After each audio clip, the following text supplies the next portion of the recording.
Ahnung, ob das wirklich notwendig ist, weil die offizielle Lingua Franca der Games Week Berlin ist Englisch. Deswegen, ich mache das jetzt einfach mal. Der Tradition war, welcome everybody to the first talk of the day, of the third day of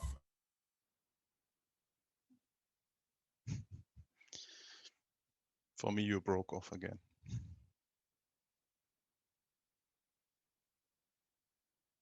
ProX, which is the online or websites about virtual reality and making virtual reality games better.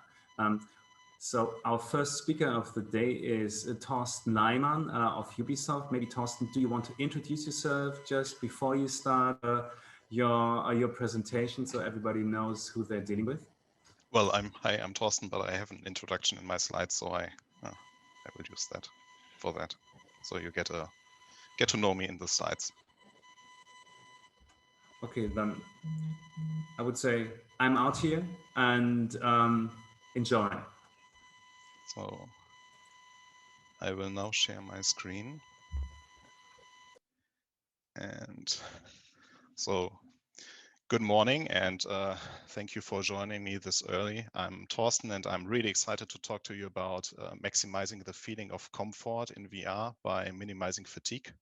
So this topic is something that is very dear to my heart, and I hope I will give you some tools and good ideas on how you can detect and minimize fatigue in your VR experiences. So, no, this is broken again. Sorry, I have to. Okay, now I have to do it that way again. So for those who do not know me yet, I'm Thorsten, a game designer, and I'm in the industry now for almost 10 years. I started my career as a tester for Fit in 6 and was the lead tester for our Wii U launch title, Your Shape Fitness Evolve 2013. So my first job as a game designer was for Assassin's Creed Identity, our mobile Assassin's Creed game for iOS and Android. And directly after, we got the opportunity to have a very small research team looking into VR. And luckily for us, this resulted in allowing us to imagine and create our 3 location-based VR games. So we have Escape the Lost Pyramid, Beyond Medusa's Gate, and both of them take place in the world of Assassin's Creed. And our newest addition to our catalog is Prince of Persia, the Dagger of Time. I just realized I forgot to share with audio, so I will just quickly stop and reshare. And so now you should have audio. And back to the talk. So we as Ubisoft are very keen on investing and developing on new console technologies, and especially for VR. We have quite some experts here, and we have very motivated teams that will help us develop immersive worlds and experiences in VR. You see here an overview of some of the VR games that we already did. Just to name a few, we have Eagle Flight, Star Trek Bridge Crew, the Maze games in the Assassin's Creed universe and in our beloved Rabbids universe. And we still continue developing VR experiences with different foci, like our business-to-business experience. So we have Notre Dame, Age-Old Cities, etc. In addition to our VR escape rooms activities. And let me show you a little trailer to show you what we do at Ubisoft Escape Games. For those who do not know what we do, our experiences are comparable to real-life escape rooms. In our experience, you as the player are part of a group of up to 4 players, and your entire group has to solve puzzles with a focus on cooperation to overcome various dangers. And these experiences we do are exclusive to location-based VR arcades, and you can check on our website if there's a venue close to you to try it out. So I will now be silent and you can watch the trailer.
So this will be our agenda. As mentioned in the title, the focus will be on fatigue and VR experiences. To give you an overview, I will first start talking about comfort. What is comfort in VR? In the second part, I will briefly go through some little information bits in regards of the biology of our human body and mind, which will be of some importance in the upcoming section in part 3. Here I will talk about fatigue. In the fatigue section, I will cover the following points. What types of fatigue will you encounter in VR? How can you detect fatigue in your VR game application? And of course, what are ways to minimize fatigue based on our experience with our 3 VR escape games? In the fourth part, I will show some of the improvements we put in place in our latest VR escape game, Prince of Persia: The Dagger of Time. And to sum it all up, I will present you 3 major takeaways that I consider most important for fatigue prevention in VR games applications. And in the end, there will be some time where I will answer your questions. So let's talk about comfort. I will give you now the typical Wikipedia description for comfort, just to have a basic understanding what I mean when I talk about comfort. Comfort, or being comfortable, is a sense of physical or psychological ease. Persons who are lacking in comfort are uncomfortable or experiencing discomfort. For VR, your goal should be to make the player feel as comfortable as possible, to keep them engaged and interested in the medium. Comfort is important to VR, and if your VR experience is uncomfortable, you will lose your players. And this is something that we, luckily, as developers, started to understand and see as very important. A good example here is Oculus. They currently are the only distributor of VR games with a rating system in their store that has a comfort rating. So let me show how they handle it. Here you see how Oculus is rating their games in regards to comfort. They have 3 different ratings. They have comfortable, which means your experience is appropriate for most people. Basically, experiences you would recommend to VR starters. Moderate is appropriate for many, but not everyone. And intense is definitely something that you would not give to people that will try VR for the first time. And here are some examples. So we have Lone Echo, for example, is considered moderate. Then there is Boneworks. That's definitely intense, so more of an expert game. Then there is Vader Immortal, that is rated comfortable, and as well as Space Junkies, and therefore considered a good starting point for beginners in VR. A little disclaimer here, this is not fully quantifiable, which means that you might experience some experience as moderate or even intense. So, but those ratings definitely are a good starting point and can help you. Back to our slide. As mentioned in the Wikipedia entry, comfort is the opposite of feeling uncomfortable. Feeling uncomfortable or seeing the symptoms of discomfort is something that we can observe when we watch our players play our experiences. So by observing what makes you as a player feel uncomfortable in certain situations, it allows us to react. Our ultimate goal is fixing everything that is uncomfortable in VR and make it comfortable. The problem is that judging comfort is nearly impossible because it is a very subjective thing. But luckily, discomfort is something the player will directly tell you away. So let's talk discomfort. When we talk about discomfort, we generally use different terminology, especially in VR. We talk about motion sickness, some say virtual reality sickness, some others say cyber sickness. And believe me, there are even more terms out there. But the good thing is, all those describe the same thing. There is a research paper by the University of Newcastle that has more details about that and explain exactly why they are the same. But so for this talk, I will stick with cyber sickness as the word I use for it. And in the end, the important part are the symptoms, so what you as the player experience. So let's talk about the symptoms. There's quite some. You can see in this word cloud, I listed the most common ones, and the all-time winner for feeling discomfort is nausea. I think everyone who tried out VR at some point felt nauseated. There's perceived warmth, so that can have many reasons like exhaustion, anxiety, stress. Disorientation is something that happens often, especially if you have a lot of in VR movements. So as a side note, the bigger your VR area, the more, or the VR play area, the more time, or the more time you spend in VR, the more likely it is that you get disorientated. Payload is something you will directly see on your players, and most of the time comes hand in hand with nausea. Cold sweat is hard to tell. Players in general will sweat, but in combination with payload, it's probably cold sweat. But please, if in doubt, ask your players and avoid assumptions. Phobias are something you should have in mind when you develop your VR experience as well. They can cause stress and cause very intense discomfort. Apathy can be easily overseen when observing your playgroups. It is a strong indicator for feeling unwell in VR.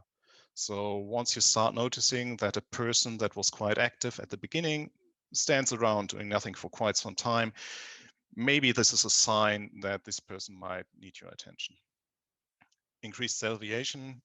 If a player is swallowing it out, something that is easy to see or even hear, also a predecessor for nausea. Dizziness and drowsiness is something to be really, really cautious about. It might require you to quickly react because it can escalate quite fast, like fainting. And there's now one symptom left in this cloud, and this is fatigue. Fatigue is fairly new as a symptom, and there's something special about it. It can amplify some of the symptoms I talked about before, but we will dive deeper into this field later. So, but first to the second part.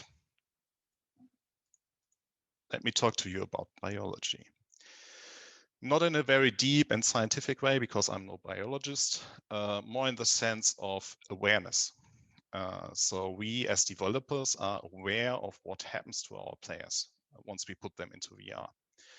I would like to cover this topic from the mechanical point of view, so talking about the muscles, and on the other side, what happens in your player's head, very briefly. But before I start talking about the muscles, I would like to explain the different styles you can experience VR in, because they have an influence on the intenseness and the muscles you will have to worry about. On the one side, you can have a seated experience where the main focus is on your neck muscles, because the head-mounted display, I will call it now HMD from now on, will be your main focus. The standing experience, which will stress more muscles, basically it is more likely that the gestures the player needs to perform are more active. And in the end, we have the room scale experience, where your entire body is used to control your avatar in VR, and in general, the most intense but also most immersive way to experience VR. Let's have a look at the shoulder and neck muscles. What will happen once you enter VR is the weight of the HMD will be added to the weight of your head. So your muscles have to support 3 to 4 kilograms plus the weight of the HMD. But not only the weight itself will strain your muscles, the HMD itself will off-balance your head. So your muscles have to adapt to this circumstance. And this is also straining your muscles. In VR, you do not only have to carry the HMD on your head, you also have to move it to look around while it is sitting on your head. VR experiences are not like classical games where you move the mouse to look around to fully immerse yourself into the VR world. Your head movement is translated into the game.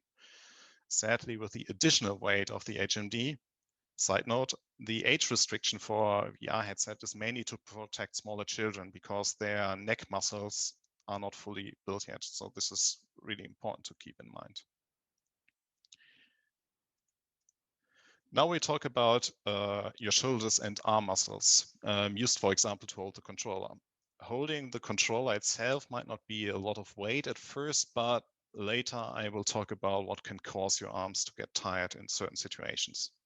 In addition, some activities or mechanics in your game or application will also require certain arm motions. For example, climbing, grabbing, pointing, and aiming, just to name a few. An interesting side note, especially players who are new to VR, squeeze the hell out of your controllers. So luckily, the manufacturers were smart enough and use sturdy plastics so they don't break that easily, but it's something to keep in mind. And next up, full body muscles. So full body muscles, you say, how come? The locomotion system. The locomotion system itself can make use of a lot of different muscle groups, depending very much on the chosen approach. In this GIF, you see Huge Robot showing his innovative locomotion system from roughly 2017. He calls it Freedom Locomotion System. It is basically a smart mixture of bobbing, walking, and arm swinging. And here you can see that it requires your entire body to actually move in the virtual world. And if you want to go fast, you have to bob faster. Bobbing, walking is you move your head up and down. Arm swinging requires you to move your arms to move like you would comically run. Rip motion is a unique system where you hold your controllers directly at your hips and run on the spot. Wound scale in comparison is fairly simple to explain. You have a space in real life and you walk in there. Treadmill is something that is looming since a couple of years, and there you are holed inside a low friction device and you are able to move on the spot. Our last biology slide is the one where we briefly talk about what happens to your mind when you are in VR. There are a lot of new stimuli reaching the player once put on the headset. They can trigger overstimulation, a variety of phobias, anxieties, and in worst case, PTSDs. Especially vertigo is something you will encounter quite easily in VR. And please be aware that the way that you would react to a spider is probably, a spider in VR is probably the same way you would react to it in real life or the other way around. The immersion of VR is something that we as developers should not take lighthearted. We as developers have responsibility if it comes to putting players into it, for them unknown worlds or situations. We'll soon have the ability to turn on the brain's activity without any drugs. That was a quote from Dr. Mayank Mehta, and he's a neuroscientist at the University of California. And he said that during his TED Talks, space-time imagination, how virtual reality changes the brain. And it shows the influence VR can have on the player user with that. VR has a lot of potential. Right now, VR is used to treat different types of phobias or even post-traumatic stress disorder. There's already a lot of research in that field, and I can highly recommend to dive deeper into this topic. But with great power, there must also come great responsibility. VR is extremely powerful. It is way more than just good mechanics or nice graphics. Now off to part 3. Fatigue is a fairly new syndrome. It was defined in 2000 by Gregory Kurt as significant tiredness, also known as the fatigue syndrome. It describes something that happens due to sickness and makes the patient significantly tired. It is mainly used to describe tiredness of cancer patients, where multiple symptoms lead to a tired patient. It It is a far stretch now, but something similar happens to the player in VR as well. The amount of stimuli will reach a certain threshold and will make the player tired over time. So they fatigue the player. When you observe your players and especially pay attention to the symptoms we talked about and the discomfort part of this talk, you will notice that they correlate with each other. The more tired the player gets, the more likely the player will get sick. As an example, in some cases, it can emphasize stress or the reaction to phobias. In one of our early prototypes, we had a player that started quite okay with vertigo, and but had more problems the more time the player spent in the game, even though the factual scene did not change. What we did here is to solve this is drastically reduce the time the player has to spend in this section, and in the end it worked out quite well.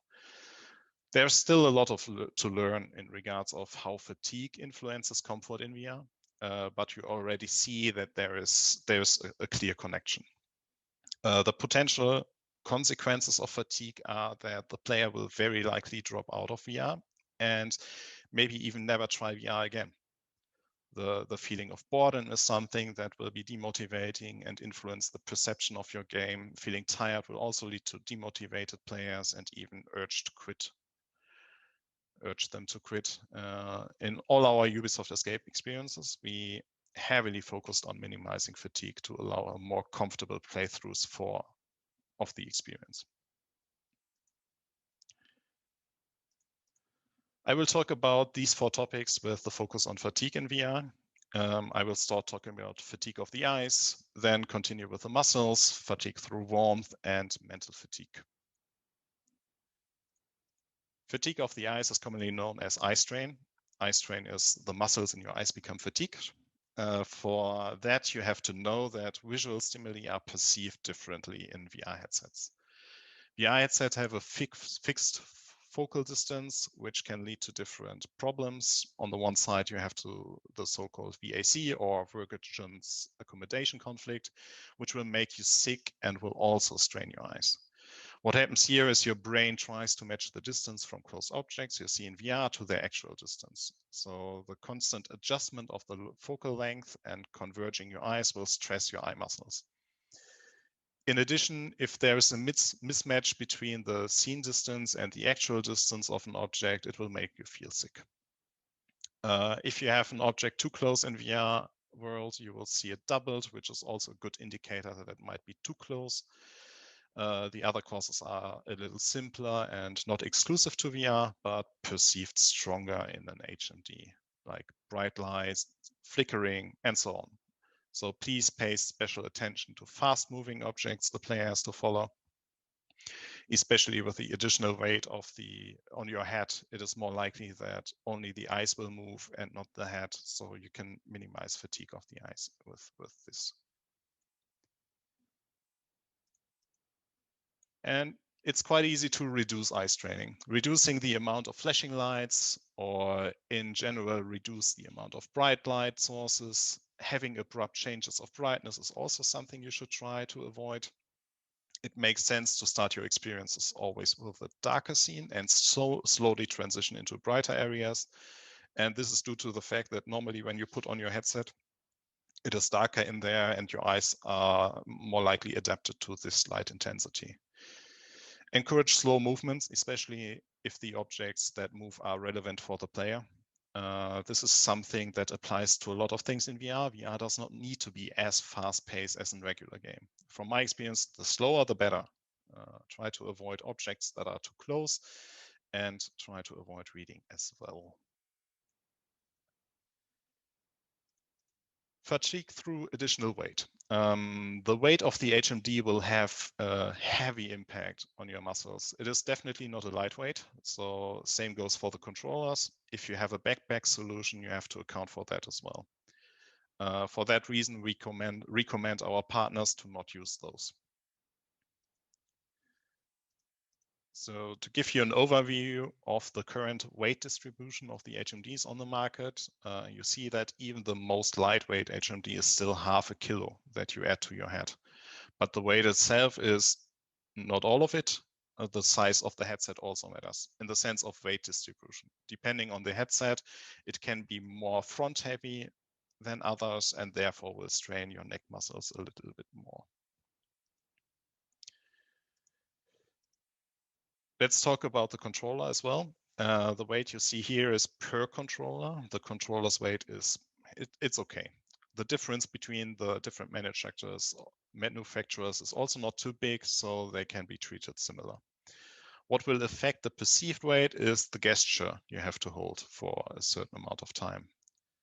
So, for example, in Germany, we have this competition at some of our beer festivals, like the Oktoberfest, where you have to hold a mass in your stretched out arm in front of your body as long as possible. And in the beginning, it's fairly easy to hold, but over time it gets heavier and heavier, and at some point you will just drop it. How to minimize fatigue through additional weight. Minimizing movement of the players, it's a good start. Depending on the headset you have to support, it might affect some of the rules that you will set up for your level design or in your required motions for the user. So this is something you have to keep in mind as well. Define a max angle so that looking up or down is not putting too much stress on your neck muscles. Smartly switch positions of your points of interest over time. In your experience, for example, if you had a section where the player had to look up all the time, the following one should focus on the horizon line or even look down. Reduce static poses for holding, especially with stretched arms. In our experience, we have a good example. In Escape the Lost Pyramid and Medusa's Gate, the players got tired by holding the bow stretched out too long. And there are several ways to solve that issue. For example, the arrow drops out of the bow after a certain amount of time, so the player has to pick it up again. Additional, reduce arm movements and time the player has to hold their arms above the player's shoulder. Fatigue through posture and activity is something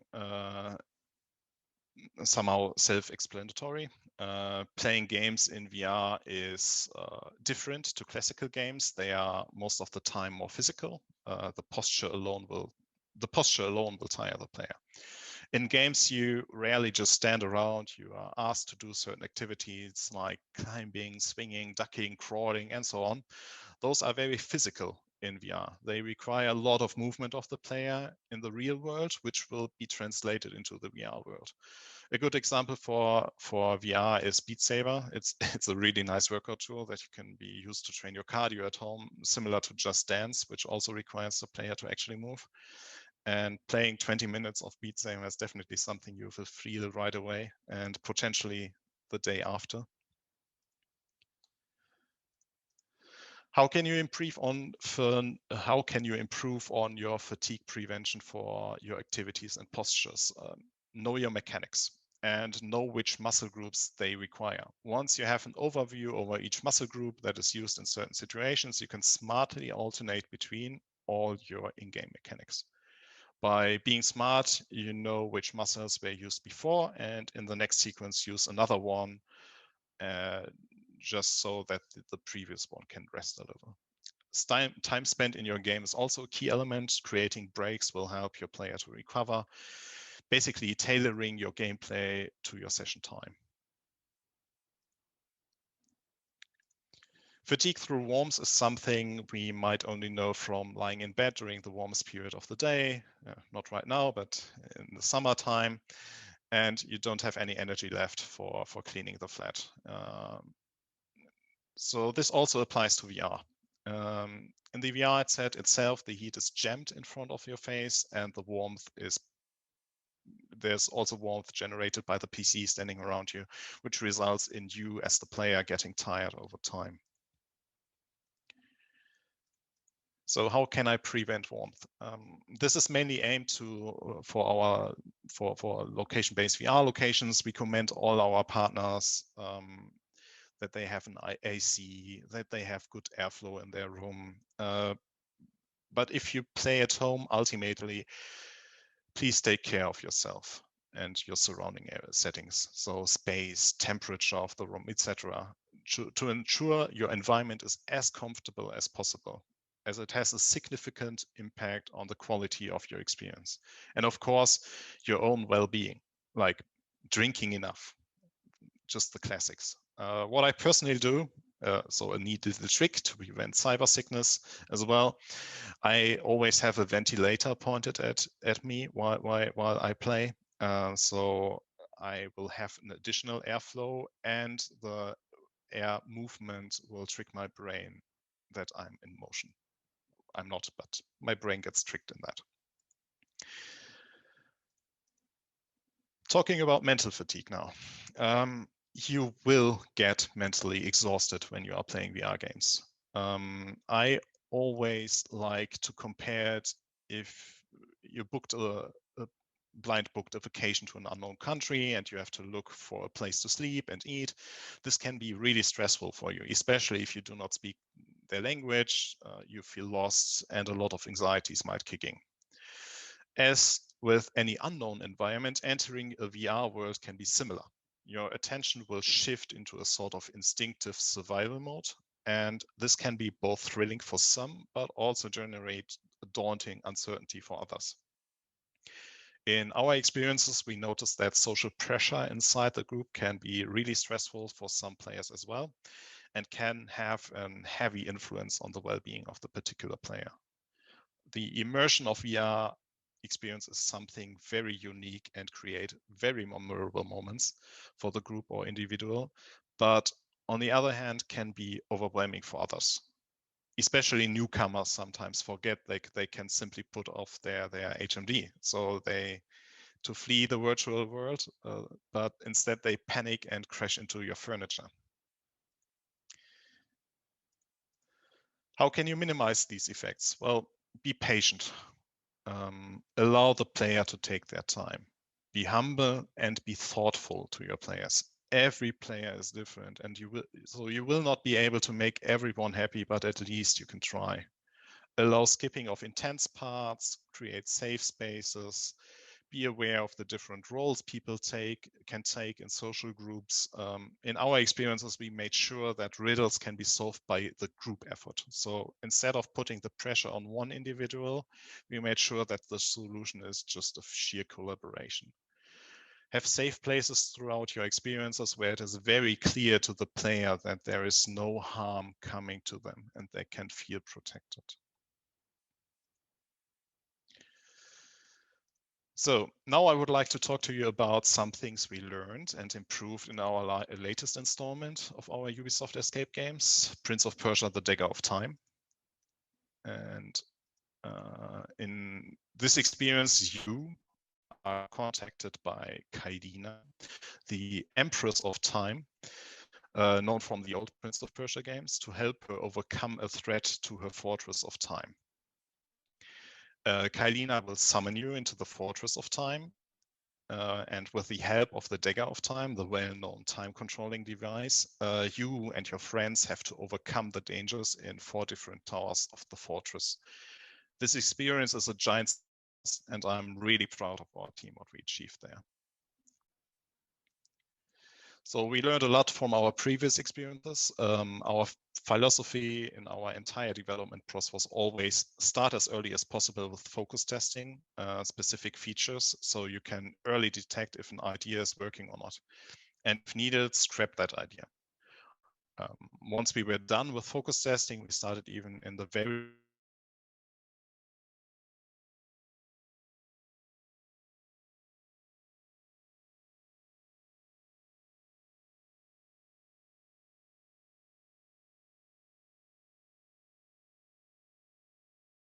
could not make them work, or they were not matching our comfort goals.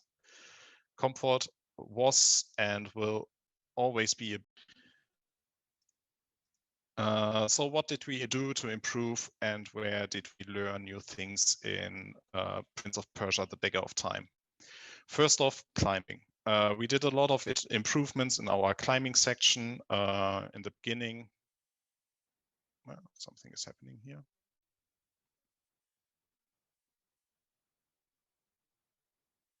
I hope you can still see me.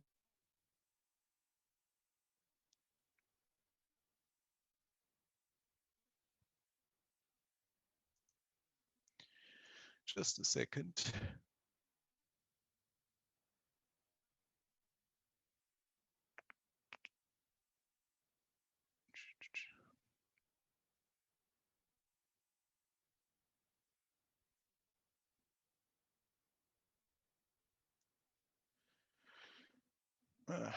I'm sorry, some technical difficulties.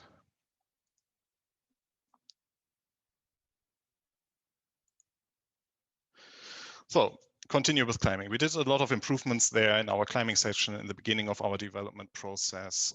We created a nice little gym where we got really creative in terms of variety of climbing holes. I will show you a video on the next slide and talk about some details there. I can hear someone typing.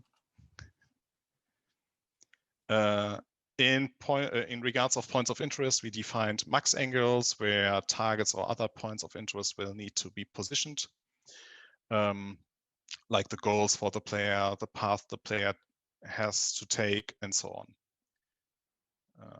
Here it is roughly 20 to 30 degrees from the player position. The big topic for Prince of Persia, the Dagger of Time, were tool handling. It is the first time we allow the player to have a specific role and carry a tool and not any tool, the Dagger of Time. This was for sure challenging because we learned from our bow, and if the player has a tool, the player will for sure use it and maybe even overuse it. We knew that we had to find solutions for the Dagger of Time that will first off can be understood without any tutorialization and that will not be tiring. Basically, your everyday solution to control time. We got really creative, and I have to do a little shout out here. So shout outs to Pierre-Marie Blind and Sebastian Kahl. We would not have the solution we have right now, and I will show a video of some of the concepts we tried out later.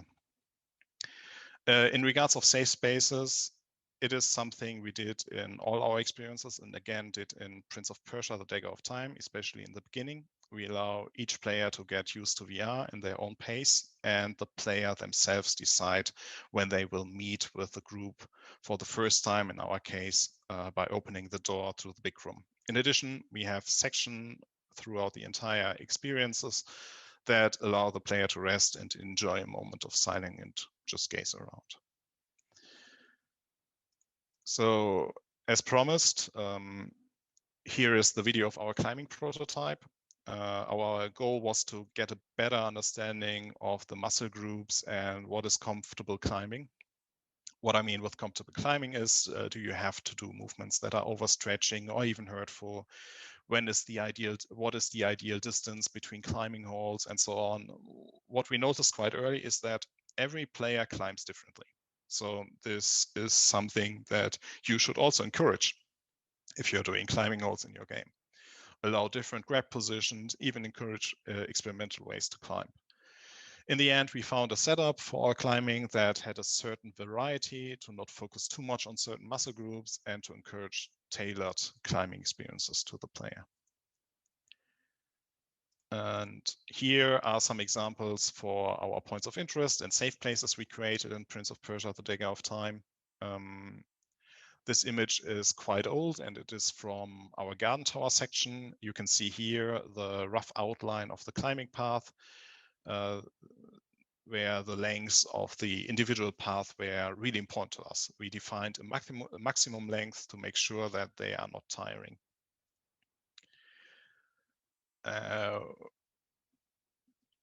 Where it is not expected from player to climb. In addition, we made sure that the players are able to see comfortable to the next platform. Platforms are green in this image, so you see that there is light green version of the platform. Those were planned to be the safe spots here, and where they weren't even supposed to climb to just prevent vertigo. We ended up with a different solution, but you have to play it yourself to find out. Same for the hourglass section here, the very light green, I hope you can see that, is the safe spot for the end sequence. It changed quite a lot. we kept the safe spot, and again, we made sure that the point of interest are always within 20 degrees. Here we even made sure that the players look down or straight, because this is the end of the experience and the players will definitely feel the weight of the HMB at this moment. So as promised, this is now the video of the three of our ideas, how we handle the dagger of time. The first one was quite exhausting. The player had direct control over time and had to actively turn the wheel. Depending on the direction, time was either moving forward or backwards. And if it was not moved at all, time was paused. We even allowed to spin the wheel, but sadly, this was not understood by the players.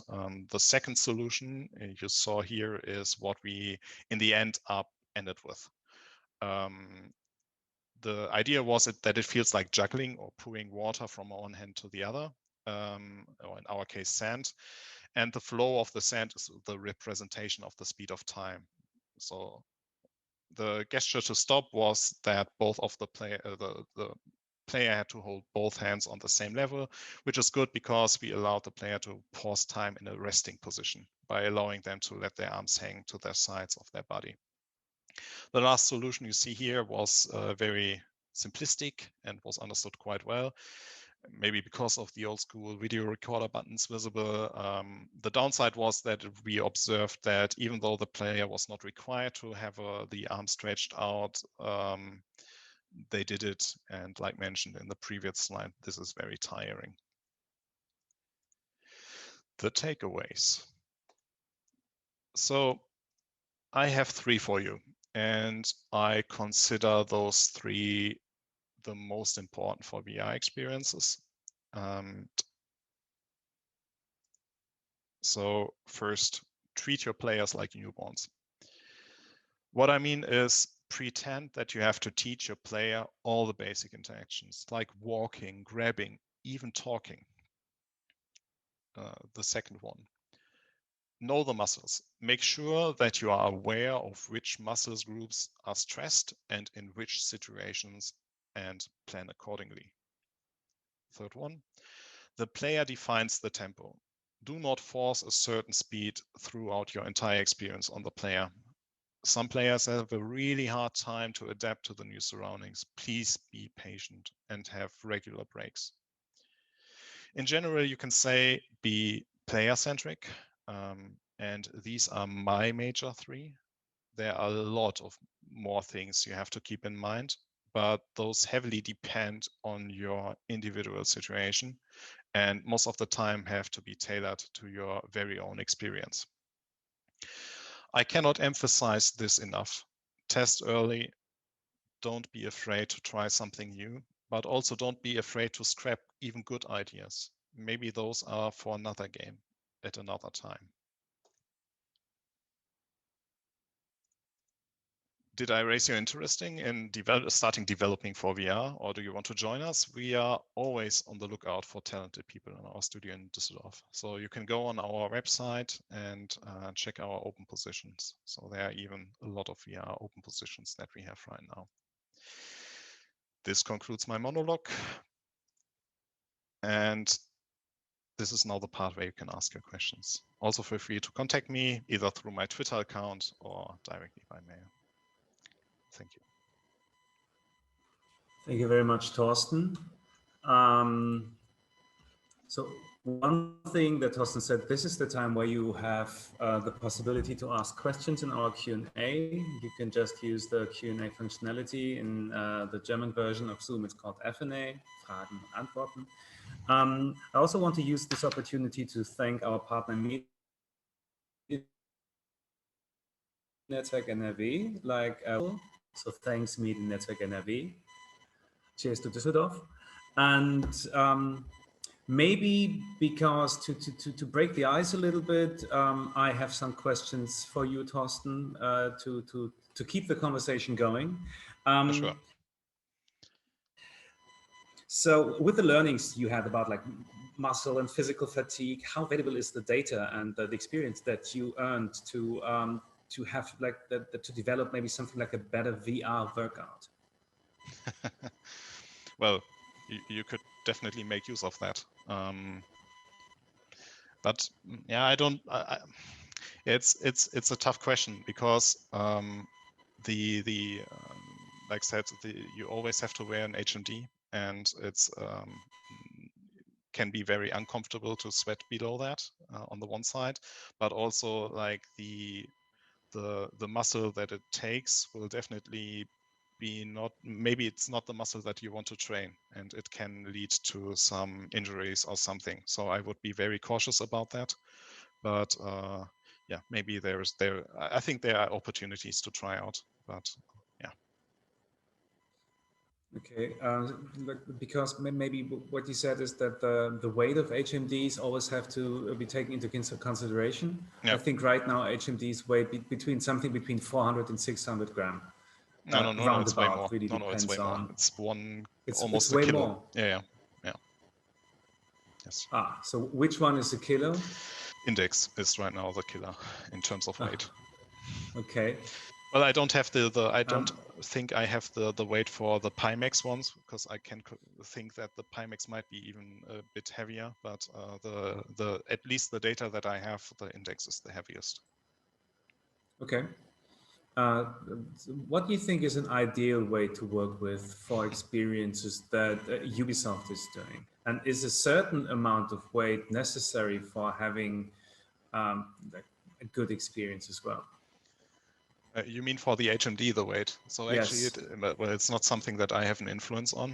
Of course. But yeah, so the good thing is we tailored our experience, and with a measure or with workarounds or with rules that we came up with for our Ubisoft Escape Games, we counter at least the effect of the weight. So we made sure that after an hour, you still don't feel any muscle straining for our experiences. But like I said, it's right now the experiences or your games have to react to that, because the hardware manufacturer, we don't have, well, I do not have a control over that, at least. Yeah. We've got a question from the audience. Maybe you want to answer it in real time. Yeah, sure. There it is. Okay.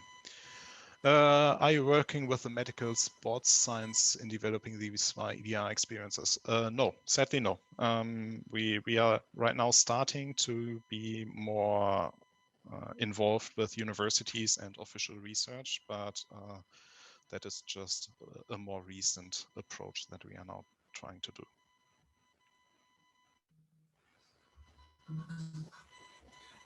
Okay. So have you worked with, because we're talking also about things like nausea and stuff that is, I think a lot of nausea is also involving locomotion, like how you move through environments. Yeah.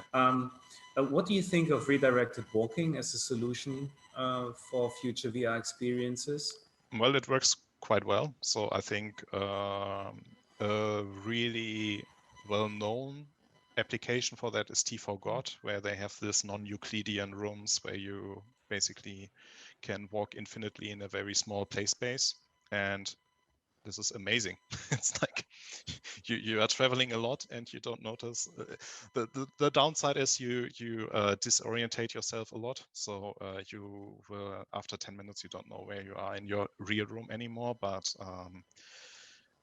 I think it's great, and I think it's a great opportunity for VR. And I think even BMW did this redirected walking, where they could where you can walk around a car in a smaller space than the actual car size. So I think there's still a lot. There's still a lot to find out for VR. It's such a new field of opportunities for us right now. Yeah, I think the potential is really, really high for us to figure out something really amazing, even for games. Yeah.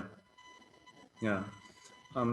Is there a difference when what you said is always that you have to be very careful, and you have to be very patient while developing stuff, and that all the users have really different requirements probably, and the physical requisitions. So when it comes to do something that is not cooperative play or not calm single player play, but maybe a PvP, which is completely different. Yes. Where is the difference here? What do you have to take in account here? Well, I think the rule even applies to PvP. So I think you always have to, at least the introduction to the game needs to be in a very controlled environment. So our credo is always like the player defines the pace, especially in the beginning. So that because everyone is so different, they just every person that we observed took different time to get adapted to the controls, get adapted to actually seeing in VR and looking around. So this is, the gameplay afterwards for PvP. Once they get accustomed to it, then sure, it needs to be fast-paced, or it can be fast-paced, but at least the introduction needs to be feel safe for the users. There's another question again, Peter. Do you think that omnidirectional treadmills will ever be a common thing in public VR spaces? Probably not at home. Let's see about that. I think they are a nice toy, and they are fun. But I wouldn't have the space in my flat to set up a treadmill. I'm really hoping for a more convenient in-house, doesn't take that much space away from your flat approach. But I think the treadmill approach is a necessary step to take to get to the solution, which is allowing smaller spaces. Okay, we have time for one more question, and I see that it's in the chat. Yeah. How is Ubisoft coping with the actual LBE restrictions going online for multiplayer live XP? So for our experiences, we don't. They are location-based VR. They are location-based arcade exclusive. So there is no opportunity to have them online. And with the current situation, sure, it's we stick to the guidelines, and we encourage our partners to also stay safe, be healthy. So sadly, we have to live with this situation right now. But you can check locally if there is a partner available for you, and and beware of the government's restrictions as well. So yeah. Okay, so that's it for now. Thank you very much, Thorsten Leimann from Ubisoft, for this very interesting talk. Thank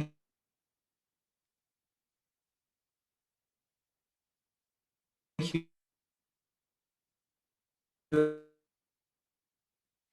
as well to Mediennetzwerk NRW, our partner in some kind of crisis right now, and especially in business, this might come in handy.